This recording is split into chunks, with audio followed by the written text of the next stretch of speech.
తొలకరి రైతన్నను ఊరిస్తోంది. రుతుపవనాలు రాష్ట్రమంతా విస్తరించినా చినుకు జాడ మాత్రం కానరావడం లేదు.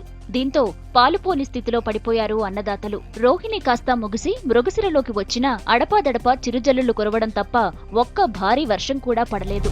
చినుకు పడితే ఏరువాక సాగుదామని ఆకాశం వైపు ఆశగా చూస్తున్న అన్నదాతలను వరుణుడు ఊరిస్తున్నాడు. సాగు కోసం ఎరువులు సైతం కొనుగోలు చేసుకున్న రైతన్న ఆశలు అడియాసలే అయ్యేలా ఉన్నాయి. రుతుపవనాల ఎంట్రీతో బంగాళాఖాతంలో ఏర్పడిన అల్పపీడనంతోనైనా వానలు పడతాయనుకున్న రైతుల ఆశ నెరవేరలేదు. బలహీన పడిన ద్రోణి క్రమంగా తీరం దాటిపోతోంది. దీంతో వాన జాడే కరువైంది. నైరుతి రుతుపవనాలు వచ్చాయన్న పేరేగాని వర్షాల జాడ లేదు. ఉష్ణోగ్రతలు తగ్గినా వర్షాలు రావడానికి వాతావరణం అనుకూలంగా లేదు.